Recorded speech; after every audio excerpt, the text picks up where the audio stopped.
Muy bien, shalom a todos. Vamos a seguir con el estudio. Estamos en la Parashat Miketz. Miketz significa al cabo de, o al final de, o después de. Y la primera frase de la Torah en la Parashat Miketz dice: Vayehi Miketz shenataim yamin uparocholem.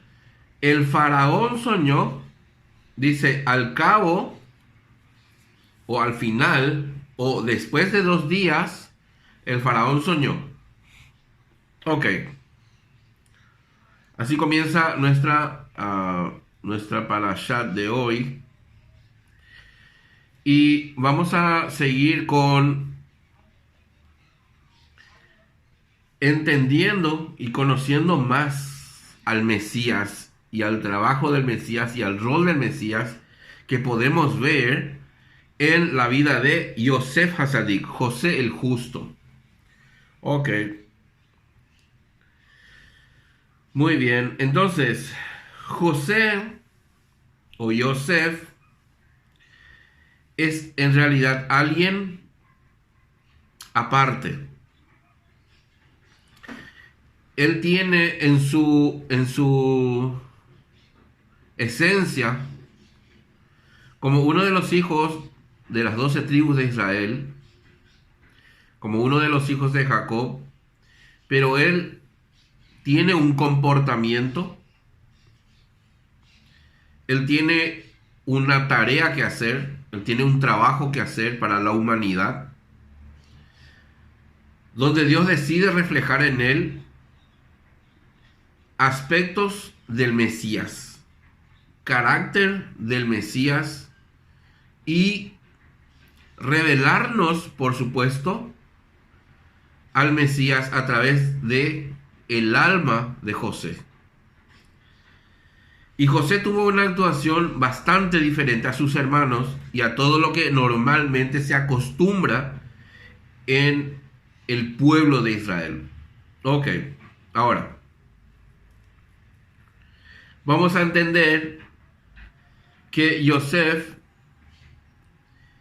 es alguien aparte, es alguien diferente, es alguien que comprende las cosas de una manera distinta. Él tiene un alma preparada para llegar a donde otros nunca van a llegar. Ok, ahora, muy bien. Vamos a ir haciendo, y los que me van entendiendo esta secuencia, esta línea que venimos estudiando al Mashiach, vayan haciendo el paralelismo y en algún momento dado citaré algunos versículos también. Y vayan haciendo el paralelismo, vayan estudiando, vayan analizando todo lo que voy diciendo, porque vamos a ver al Mesías reflejado en la vida de Yosef Hasadik. Entonces, primero tenemos a los 3 patriarcas, Abraham, Isaac y Jacob. Pero José, uno de los hijos de Jacob, es alguien señalado y definitivamente, según todo lo que le tocó vivir, también él es padre de 2 tribus, Efraín y Menashe, Efraín y Manasés, que Jacob, su padre, Jacob le dice que sus 2 hijos le serán a él por hijos y serán contados como los de las tribus. Ellos son 2 tribus, la tribu de Menashe y la tribu de Efraín.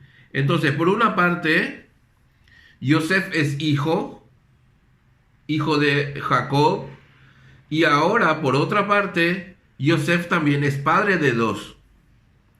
Padre de 2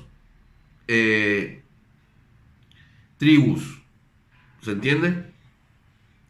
Entonces, él es un poco de las 2 cosas. Atiendan bien esto, ¿eh? Y vayan al paralelismo siempre. No se olviden de hacer el paralelismo siempre. Esto es increíblemente bueno. Entonces, Yosef es la continuación de los tres patriarcas. Abraham, Isaac, Jacob. Cuando ustedes recuerdan la parashat anterior, cuando dice, y estas son las generaciones de Jacob, y automáticamente dice Yosef. Batele Toledot, Jacob, Yosef. Eso no está en la Torá por coincidencia, sino que está adrede. Estas son las generaciones de Jacob, José.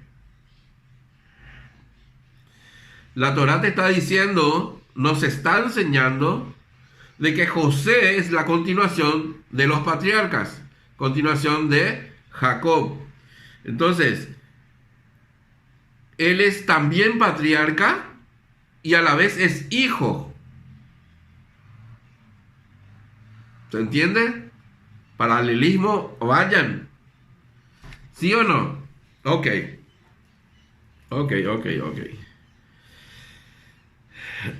Entonces, él por una parte es hijo de Jacob y por otra parte es padre de dos tribus de Israel.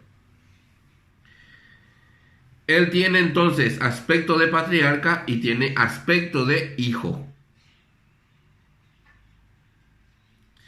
Yosef también encierra el concepto de que sería un ma'abar, un puente que une.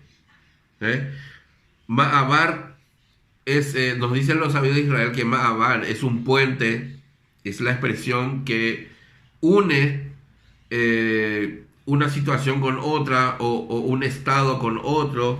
En este caso, lo que está uniendo es el patriarcado con los hijos, con el pueblo. Ok.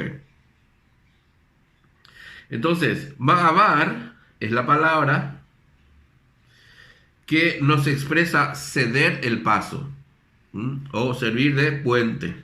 Es alguien que deja pasar a otro, alguien que cede el paso o como si fuera un puente entre dos cosas. Yosef encierra en sí algo como ser un nexo entre dos aspectos, entre la era de los patriarcas y la de los hijos. Por eso él es diferente a los demás hermanos. Por eso Yosef Hasadik es único. No es como los demás. Entonces, en la definición final, cuando entendemos el rol de Yosef, vemos que es algo, no solamente un muchachito de 17 años que fue vendido a Egipto, sino que en su esencia vemos nosotros el propósito divino. Cuando otro dato importante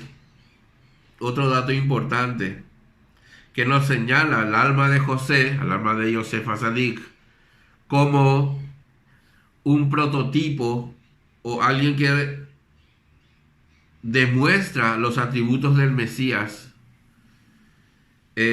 podemos ver en la bendición final de Jacob cuando llama a sus hijos. Y a cada uno le va diciendo: Rubén, tú eres esto, Simón, Leví, Judá, y a cada uno le va dando un nombre, una especie de apodo, una especie de similitud o simbolismo de lo que él representa. Y cuando le toca a José, le dice que él es Eben. Eben es piedra, roca.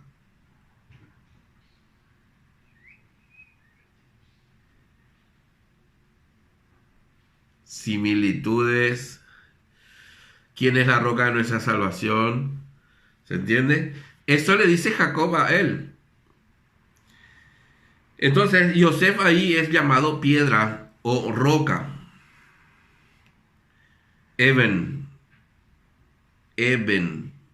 La palabra Eben se puede separar también en dos palabras. Ab, la palabra Ab, y la palabra Ben, que significa padre, hijo. Ab y Ben, padre, hijo.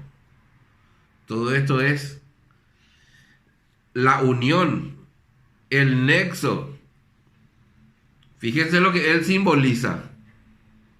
El nexo entre los hijos y el padre. ¿Sí o no? Porque no hay otro mediador entre Dios y los hombres. Yeshua Mashiach, hombre. Entonces, él tiene aspecto de patriarca y tiene aspecto de hijo de Israel. Yosef es el que da paso a una cosa. Él es el puente, él es el nexo entre los patriarcas y los hijos. Por eso, él es llamado el Sadik, el justo. Es quien trae la luz y es capaz de llevar toda esa luz a otra dimensión muy superior. O sea, él es un puente, él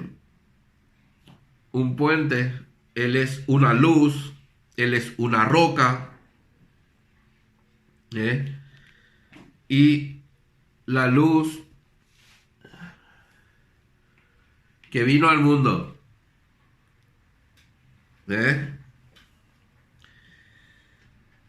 Por eso él es llamado Yesod, fundamento. También es llamado Yesod, fundamento.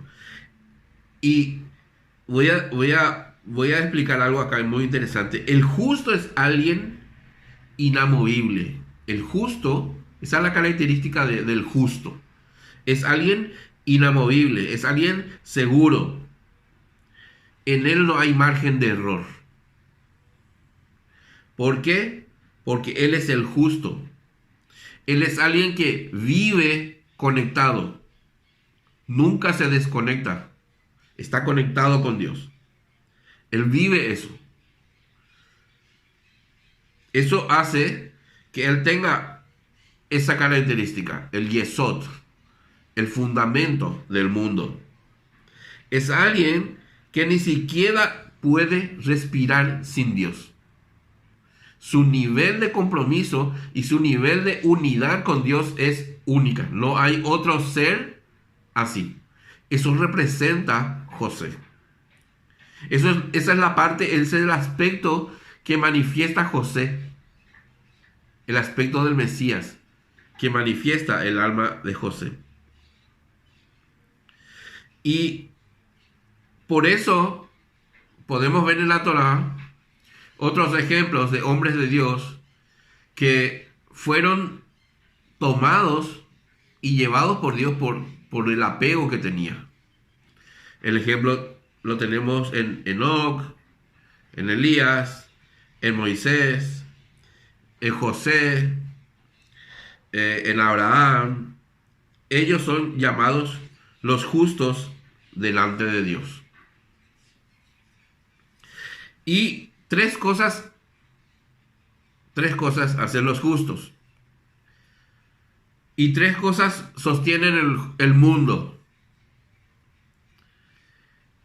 Tres cosas sostienen el mundo.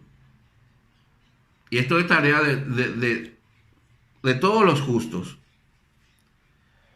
Y hay un justo supremo que es el Mesías. Ok.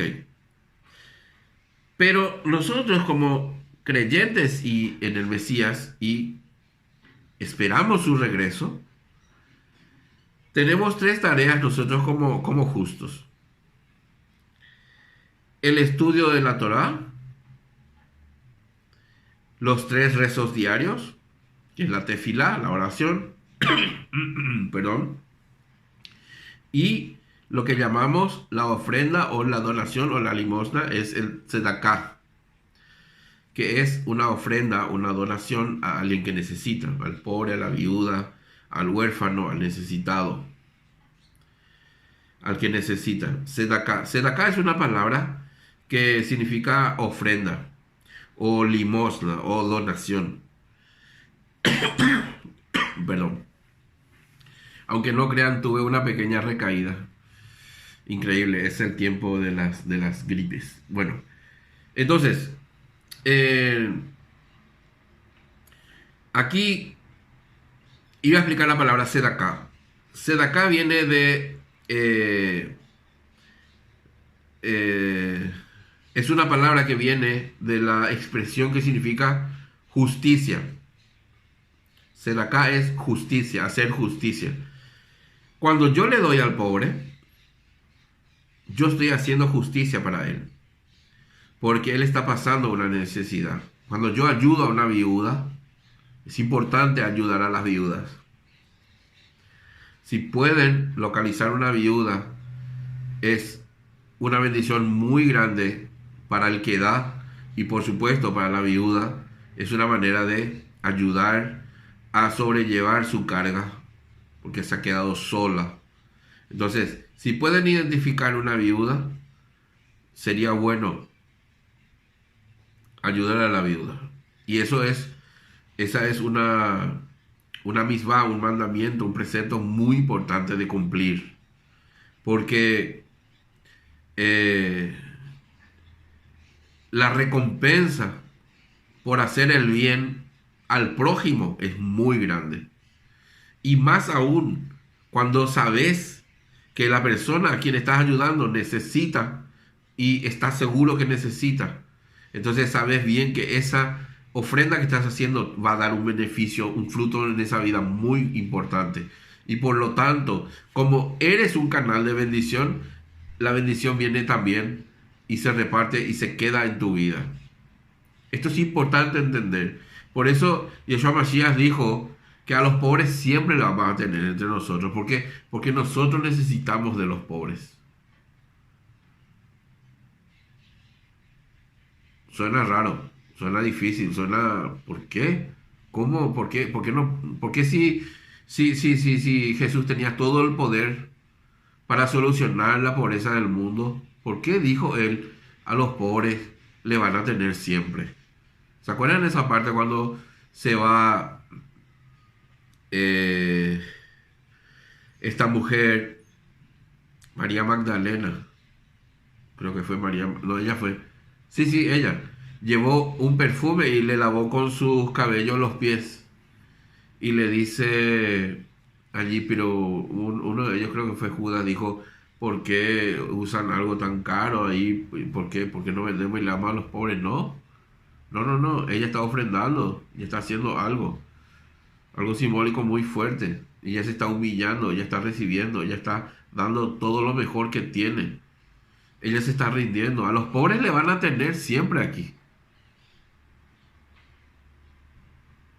Muy extraña esa expresión. O sea, cualquiera que no conoce al Mesías, que no conoce a la Escritura, se confunde y pregunta a la gente, ¿por qué ahí el maestro dijo a los pobres siempre le van a tener? Porque si él tenía todo el poder no solucionó la pobreza. No, ¿saben por qué?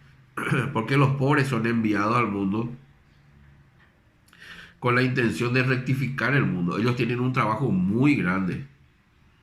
Ellos son almas enviadas con un propósito muy elevado. ¿Y quiénes necesitan del pobre? Nosotros. Nosotros necesitamos dar. Es importantísimo dar. No podés vivir sin dar. Tenés que dar. Es importantísimo. Y muchas veces damos. Ojo, voy a detenerme un poco en este dato porque es importante entender esto. Cuando das, no es que yo doy y el que administra el dinero que se vea él con Dios y yo no sé a dónde va eso y no importa, yo ya le di a Dios y el que maneja mal, que maneje mal, ese es su problema con Dios. Muy mal, así no. Vos tenés que estar seguro, segura, de que el dinero que das es un flujo que viene del cielo. El dinero no es de nadie. El dinero es de Dios. Es un Shefa Kodesh, es un flujo sagrado que viene de Hashem. Y yo no puedo ser irresponsable y ese flujo sagrado no valorarlo. Muchas veces, por entender lo que quiero decir, por explicar, para entender lo que quiero decir, muchas veces encontramos una monedita de un céntimo o de un guaraní o de un peso, como quieran, depende del país donde estén. Y como no tiene, entre comillas, y obviamente no tiene valor, pero en el súper, en el súper el un céntimo vale muchísimo, es importantísimo. A veces por un céntimo tenés que sacar un billete más grande, si te falta un céntimo. Entonces, cuando yo encuentro un céntimo en el suelo, voy caminando por la calle o donde sea, o se me cae en donde sea, yo tengo que recoger ese dinero. Ese un céntimo. ¿Por qué? No por tacaño, ni por avaro, ni por... No. Por lo que simboliza. No por lo que pueda valer como una monedita pequeña de un céntimo. No. Por lo que simboliza. Y simboliza la bendición. Y simboliza y forma parte del flujo de divinidad que viene de Hashem. Es un flujo sagrado. Hay que cuidar el dinero. Hay que cuidar el dinero. Hay que saber dónde poner. Porque según cómo pongas y dónde pongas, va a fluir o no. Ojo, hay que ser responsable y agradecido, ¿eh? Si yo descuido mi manera de dar, yo puedo poner ahí una tapa. Una tapa aquí y no cae. Ojo con esto. Mucho cuidado con el flujo sagrado. Mucho cuidado con lo que Dios te da. Por eso voy a extender un poco más porque esta es una lección muy importante. Y algo que todos tenemos que aprender porque todos cometemos este error muy grande. En Occidente generalmente hacemos esto. Tiramos mucha comida. Eso está muy mal delante de Dios. La comida no se debe tirar. Por eso hay que intentar, y me digo a mí mismo, hay que intentar cocinar lo justo, para que después no sobre o se tire. Y si sobra, guardar y consumir hasta que se acabe. Eso debería ser de manera ordenada. ¿Por qué? Porque todo viene de Hashem. Todo Dios te da. No podés tirar comida, no podés tirar dinero, no se puede, no se debe, porque es un flujo sagrado. Eso es lección de vida, es lección básica. Muy bien. Ahora, entonces, vemos el aspecto que tiene el tzadik y vemos el trabajo y la tarea que todo tzadik debe hacer y todo tzadik hace, todo justo hace. Dijimos, el estudio de la Torah nos puede faltar, los 3 rezos diarios, mañana, tarde y noche, y la sedaká, hacer justicia, dar ofrenda, dar limosna al pobre, al necesitado, a la viuda, al extranjero. Perfecto. Entonces, este debe ser la manera en que tiene que ser mi mentalidad, la manera en que yo pienso, la manera en que yo vivo. Debe ser... la gente habla de estilo de vida. Yo no le llamaría realmente estilo de vida, aunque sí es un estilo de vida. Y es más, lo tengo anotado como estilo de vida, pero es algo, una filosofía de vida. Es una manera de llevar todas mis acciones de una manera ordenada. Ok. Entonces, cuando yo me acostumbro a dar, eso es resultado de una comunión con Hashem. Es porque yo tengo una comunión fluida con Hashem. Yo me acostumbro a dar. Entonces, la manera de demostrar a mí y demostrar a Dios y demostrar como testimonio tu amor a Hashem es dando a tu prójimo. Porque Hashem no necesita ropa, ni dinero, ni comida, ni techo, ni nada. Pero ¿quién necesita? El pobre, tu prójimo. Entonces, ¿cómo yo doy a Dios? Dando al pobre.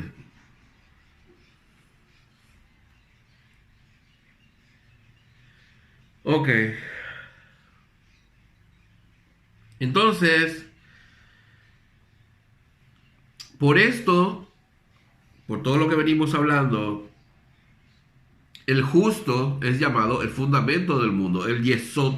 Y Yosef, de alguna manera, revela este aspecto mesiánico al mundo. Ok. Entonces, José es él quien une Israel con Egipto. Israel con Egipto. Simbólicamente podemos hablar de Israel como reino de los cielos y Egipto como el reino inferior, el mundo del bien y el mal, este mundo de la rectificación. Ok, eso hace José. El que hace de intermediario. Él es un mediador. Paralelismo aquí. ¿Eh? Pero, ojo, aquí hay un dato muy importante. Porque también José es egipcio. A él, el faraón, le nacionaliza. Le da otro nombre. Le cambia de apariencia. Pero sin dejar de ser Israel o hijo de Israel.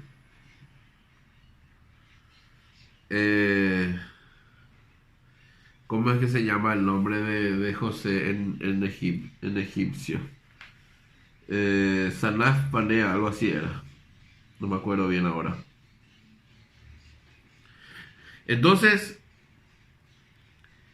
él es parte importantísima de Israel y a la vez es virrey de Egipto. Él tiene aspecto de egipcio, no se le reconoce a él como parte del pueblo de Israel. Su aspecto que tiene, nadie va a creer que es de Israel, porque tiene otro nombre. Los que entienden el paralelismo van a entender muchas cosas profundas ahí. Tiene otro aspecto, tiene otro nombre.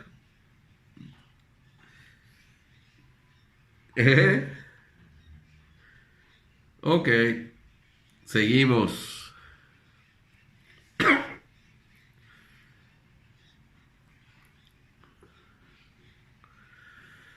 La función de José es establecer conexiones. La función de José es influenciar al mundo. Él tiene que influenciar a lo que está más allá de él, más allá de su comodidad con su padre establecido en la tierra de la promesa, en la tierra prometida, donde Jacob es el único que se establece, porque está escrito de que Jacob se estableció en la tierra donde peregrinaron sus padres. Jacob estaba allá en paz, tranquilo, pero surge José, porque la tarea de José tiene que llevarse a cabo. Y José es aquel que debe influenciar al mundo. José es aquel que dice, estamos completos nosotros, pero falta alguien. falta el mundo, faltan las naciones. Cuando Jacob se fue con su familia a Egipto, se fue con 70 hijos. El número 70 simboliza las 70 naciones. Según la Torá, solo hay 70 naciones fuera de Israel. Después se subdividen y tienen otros nombres, pero solo hay 70. ¿Vale? Permiso.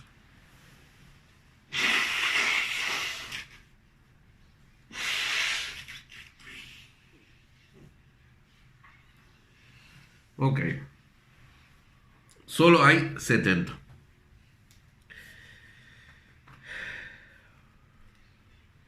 Entonces, vamos a analizar un poquito. Estamos estudiando, ténganme paciencia, porque aquí vamos a ver un dato muy importante, donde José, desde su nacimiento, él fue diferente. Desde su nacimiento, él ya tenía una señal en sí. ¿Por qué? ¿Cómo es esto? En Génesis 30, Bereshit capítulo 30, vemos que cada hijo lleva un propósito o lleva una especie de nombre con un propósito. A cada uno se le asigna un cometido, un propósito. A ver si recuerdo una expresión. Lea era que decía que por cuanto Dios no se olvidó de mí, me añadió otro. Por cuanto Dios ahora me van a hacer estoy agradecida, estoy feliz, y así. Y según lo que ella decía, le ponía el nombre a su hijo, con su marido Jacob. Pero cuando nace José, hijo de Rachel, él no es hijo de Lea, él es hijo de Rachel, dice, Beizkor Elohim et Rachel Baishma Eleija Elohim Baiftach et Ramja. Recordó Dios a Rachel, oyó a ella Dios y abrió su matriz. Betahar Batelet Batomer Asaf Elohim et Harpati Batikra el Shemo Yosef. Se embarazó, dio a luz un hijo, entonces dijo, quitó Dios mi oprobio y llamó su nombre Yosef. Fíjense que aquí hay un nombre, Asaf. Dice, Betahar Batelet Batomer Asaf. Asaf significa quitar. Ese debería haber sido el nombre de José. Asaf. Hay otro personaje que se llama Asaf. Creo que fue músico o algo así. Ok. Ahora. Pero se llamó Yosef. Se llamó Yosef. Dijo, Lemor Yosif Adoni Benahar. Diciendo, me aumenté. O sea, Rachel dijo, me aumenté. O me aumentó Dios. Me agregué. O que Dios me aumente, que Dios me agregue. Mejor, ahí está, mejor dicho. Me aumente, que me agregue o que me añada otro hijo. Esto dijo Rachel cuando nació Yosef. Me aumente otro hijo. José es alguien que da paso a otro. No es allí, en el momento de su nacimiento, él no, ni siquiera él fue protagonista. Porque dijo, quitó Dios mi oprobio y me dio un hijo. Y me aumente y me dé otro. Rachel ya estaba pensando en Benjamín. Yosef es alguien que da paso a otro. Yosef es alguien que da paso a un costado para que venga otro. Acuérdense de que estamos estudiando el aspecto del Ben Yosef, el hijo de José. Así se llama el concepto del estudio del aspecto del Mesías en la vida de José. ¿A quién le va a dar el paso? Al Ben David, al otro aspecto del Mesías. ¿Se entiende? Ok. Baruch Hashem. Entonces la esencia de Yosef es dar lugar a otro. Él es el que cede, él es el que hace de nexo entre una cosa y otra. Él es el intermediario entre una cosa y otra. Ok. Yosef no recoge hacia adentro. Él quiere dar. Yosef no es egoísta. Yosef nunca pensó en él, siempre pensó en los demás.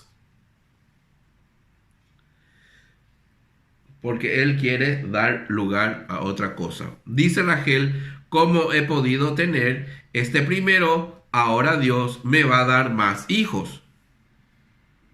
Yosef nace para que otro nazca. Él es quien se entrega para que otros reciban. Su esencia es añadir. Por eso sus sueños y sus significados, cuando él sueña, su sueño tiene un simbolismo o un significado de influenciar a otros con un propósito. Y no es un propósito cualquiera, él tiene un propósito universal.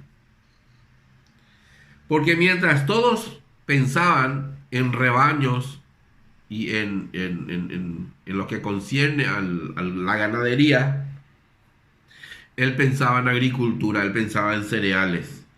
Él era definitivamente alguien diferente a todos. Él manifestaba otras maneras, con otras intenciones.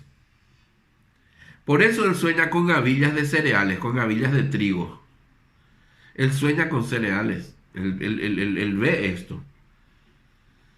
Y él no puede pensar en otra cosa, sino en influenciar al mundo entero. Él no puede descansar hasta ver el mundo rectificado. Eso sí, no sabemos si esto fue consciente o inconsciente. Eso no dice la Torá. Pero su alma sí revela este aspecto mesiánico en él. Entonces, por eso él es el yesod, el fundamento. Él es el que representa al justo. Y el justo es el fundamento del mundo. Como dijimos hace rato, ¿qué hace el justo? Tres cosas. Tres cosas hace el justo. Estudia Torah, reza y da. Eso no debe faltar en nuestra vida, debemos ser imitadores. Por eso, incluso en el libro de Proverbios, en Mishlei, capítulo 10, versículo 25, dice, el rey Shlomo, Salomón, dice, Sadik Yesod Olam, el justo es el fundamento del mundo. Proverbios 10, 25. Eso dijo el rey Salomón. Sadik Yesod Olam, el justo es el fundamento del mundo. ¿Por qué el fundamento del mundo? Porque él es la base de la estructura del plan divino de redención, de rectificación del universo que está en caos y en confusión. ¿Y cuál es la estructura, el edificio que Dios instauró o instaló? Y en cada uno son piezas donde Dios estableció su promesa. El primero, Abraham Avinu. Después, Isaac. Y vemos que cada pieza de ese edificio, de esa fortaleza que Dios edificó, en el cual puso y señaló su plan divino, tiene un aspecto. Cada uno de ellos tiene un aspecto o manifiesta un aspecto. Habíamos visto que Abraham era puro bondad. Abraham era el Gesed, la bondad. ¿Eh? Él fue llamado para recibir la promesa. Él es el primero. Y Dios manifestó en él toda su misericordia y toda su bondad. Por eso él es el Gesed, la bondad de Dios. Luego, Isaac. Isaac se apropia y defiende la promesa. Porque Dios también le habla a él. Y él es el rigor de Dios. Él es la Gemurá, el rigor. ¿Por qué el rigor? Porque él es el único patriarca que no solamente tiene ganadería, sino también tiene agricultura. Él es capaz de sacar provecho de la tierra. Él es capaz de sacar provecho de la tierra. Él actúa con rigor. Él actúa con fuerza, con firmeza. A él Dios no le dejó ir a Egipto. Abraham tuvo que irse a Egipto. Jacob tuvo que irse a Egipto. Isaac no. Él era el rigor. Él era la fuerza. Ese aspecto tenía Isaac. Una potencia. Un hombre de Dios brutal. Luego viene Jacob. ¿Qué fue Jacob? El que entendió y materializó la verdad del pacto. ¿Por qué? Porque él es el que se estableció, mejor dicho, en la tierra de la promesa, en la tierra donde peregrinaron sus padres. Por eso él es el Tiferet, el esplendor, es la mezcla de Abraham e Isaac. Él es la mezcla de ellos dos y nace el esplendor, la belleza de la verdad. Eso simboliza Jacob. Jacob tiene de los dos. Tiene el Gesed, que es la bondad, y tiene el rigor, la Gemurá, que es el rigor. Y por eso él es llamado Tiferet, la maravilla de Dios. Él representa la maravilla de Dios, el esplendor de Dios. Y luego de Jacob tenemos a Yosef, a José. José es llamado el Yesod, el fundamento de la verdad, el fundamento del plan divino. Él es el Tzadik, el justo que influye al mundo entero. Esa estructura tenemos. ¿Se entiende? Entonces, el Tzadik es el Yesod. Él es el justo, él es el fundamento de todo el edificio. Lo que sería en realidad el cimiento del plan de Dios. Él manifiesta ese aspecto. Su vida manifiesta ese aspecto del plan divino. Él está mostrando al mundo características del Mesías, del plan mesiánico de Hashem. El Tzadik, el justo del que hablamos aquí, es mucho más profundo de lo que hoy podemos llamar un justo. ¿Quién es hoy un justo? Un justo hoy es aquel que hace lo que debe hacer. Lo que dijimos hace rato. Estudia Torah, hace 3 tefilá al día y da al pobre.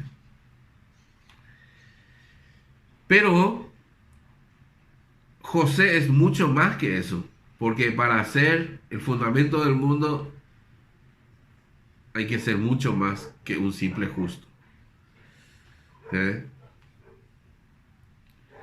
Por eso el Yesod es llamado también Kol. Kol, que en hebreo, en español significa todo. ¿Por qué el yesod es todo? ¿Por qué el fundamento es kol? ¿Por qué el fundamento yesod es todo? Porque toda la luz, porque toda la luz, toda sabiduría, poder y dominio se encuentra en él. Por eso está escrito, y todos sabemos, seguro que les viene un montón de versículos bíblicos, pero voy a mencionar uno que está en Hebreos 2:8. Todo lo sujetó a sus pies. Con todo. Lo mismo se puede leer en Mateo 28, donde dice: toda autoridad me es dada en el cielo y en la tierra. En Juan 3:5 dice: el Padre ama al Hijo y ha entregado todas las cosas en sus manos. Lo mismo dice en Juan 13:3, en 1 Corintios 15:27, Efesios 1:21-22, Filipenses 2:9-11, 1 de Pedro 3:22. Por eso el yesod es también kol, todo. Yesod, fundamento, es también todo. ¿Por qué? Porque él es influenciador principal de todo. Él es el transmisor e influenciador por excelencia. Por eso que en yesod, en el fundamento, está la fuerza de conexión y apego. Por eso él dice: el que me ha visto a mí, ha visto al Padre, dijo el maestro. ¿Por qué? Porque él es el yesod, él es kol, él es even. Even, piedra, la roca. Todos esos aspectos manifiesta Yosef Hasadik, José el Justo. Y él es la fuerza de conexión y apego. El yesod es la fuerza de conexión y apego. Conexión. Conexión. El que me ha visto a mí, ha visto al Padre. Él está conectado con el Padre. ¿Se entiende? Por eso le dice: yo soy el camino. Yo soy la verdad y la vida.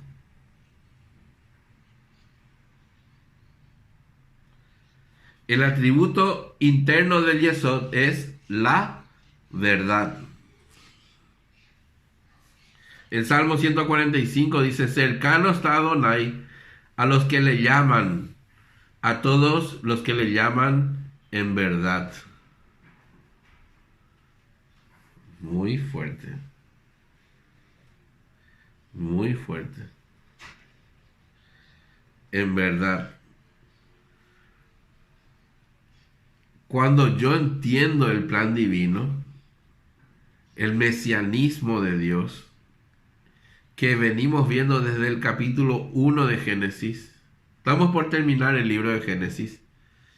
Ya falta poco. Y hemos visto desde el capítulo 1 cómo el Mesías se va manifestando paso a paso, poco a poco, en diferentes formas, en diferentes personas. Y cómo el Mesías está presente desde el Génesis, desde el principio. Por eso dice: cercano está Adonai a los que le llaman, a todos los que le llaman de verdad. Llamarle de verdad a Hashem, aquí está encerrando una idea. ¿Cómo yo llamo en verdad? Cuando yo entiendo el plan divino. Cuando yo conozco el plan divino. Cuando yo recibo el plan divino. Cuando yo conozco el plan de Hashem. ¿Cuál es el plan de Hashem? Rectificar el mundo a través de su Mesías. Cuando soy consciente y recibo su plan divino, recibo el plan y el trabajo del Mesías en mi vida, yo acepto ese plan divino, estoy caminando en su verdad, estoy caminando en la vida que Él me da. Y está escrito que no hay otro mediador. Yo llegaré al Padre. Llego al Padre gracias al mediador. Y Él es la verdad. Él es el Yesod. Él es Kol. Él es todo. Él es Eben. La roca de mi salvación.